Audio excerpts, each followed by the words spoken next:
STET परीक्षा नहीं, महा घोटाला है। तो अभ्यर्थियों का फोन मेरे पास आ रहा है कि कोई 5 प्रश्नों की आपत्ति दर्ज कर दिए, उसके बाद उनका आपत्ति दर्ज नहीं हो रहा है, सर्वर काम नहीं कर रहा। कुछ स्टूडेंट्स बोले कि 10 क्वेश्चन का आपत्ति उन्होंने दर्ज किया, उसके बाद सर्वर ही काम नहीं उनका कर रहा है, यानी बीएसईबी का नहीं कर रहा है। और अभी 12 बजे के बाद तो बहुत अभ्यर्थी फोन करके बता रहे हैं ना कि सर्वर ही काम नहीं कर रहा है बीएसईबी का, तो फिर ये आपत्ति भी दर्ज कैसे करे।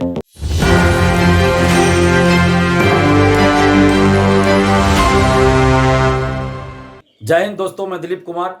दोस्तों, एसटीईटी 2023 परीक्षा नहीं, महा घोटाला है।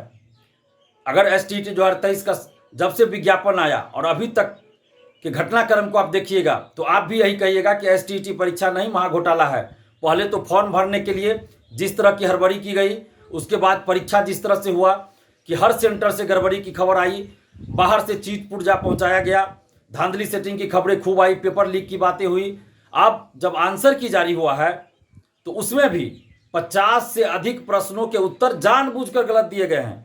ऐसा नहीं कि उत्तर गलत हो गया है, नहीं, 50 से अधिक प्रश्नों के उत्तर जानबूझकर गलत दिया गया है ताकि जो योग्य अभ्यर्थी हैं, जो पढ़ने वाले हैं, मेरिट वाले हैं, उनको फेल कर दिया जाए। क्योंकि 1-2 क्वेश्चन का आंसर गलत देते तो हो सकता है कि फेल नहीं करते अभ्यर्थी, लेकिन आप सोच सकते हैं कि 50-50 क्वेश्चन का आंसर अगर गलत दे दिया जाए तो अभ्यर्थी तो निश्चित रूप से फेल कर जाएंगे, जो पढ़ने वाले अभ्यर्थी होंगे।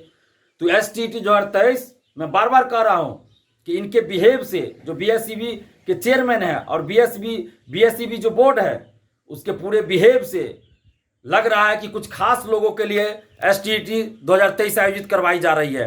और यही वजह है कि अभी ये जानबूझकर 50 से ज़्यादा प्रश्नों के उत्तर गलत दिए गए हैं ताकि मेरिट वाले अभ्यर्थी बाहर हो जाएंगे, फेल कर जाएंगे, और आगे जो शिक्षक भर्ती होगी तो उसमें इन लोगों के जो अभ्यर्थी होंगे वो पास कर जाएंगे। ये शिक्षा माफियाओं की बहुत बड़ी सोची समझी साजिश है।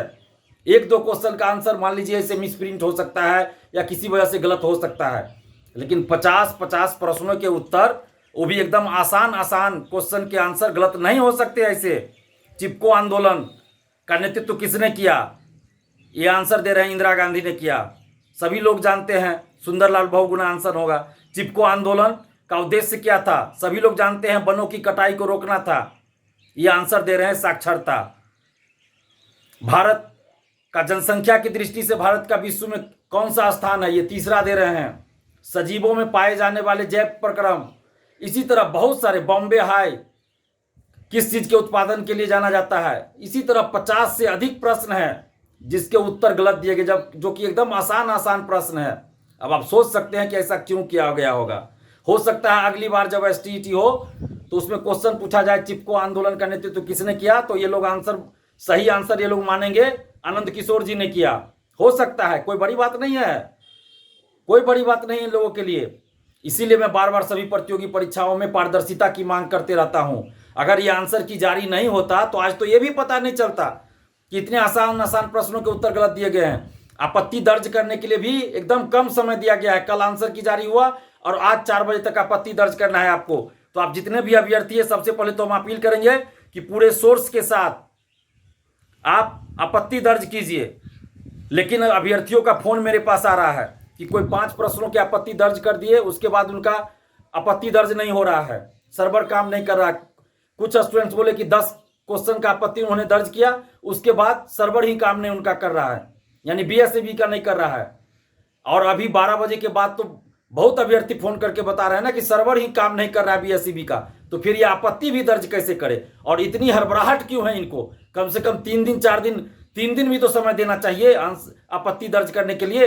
1-2 क्वेश्चन का आंसर गलत रहता तो ठीक है, 1 दिन भी आपने मौका दिया तो ठीक है।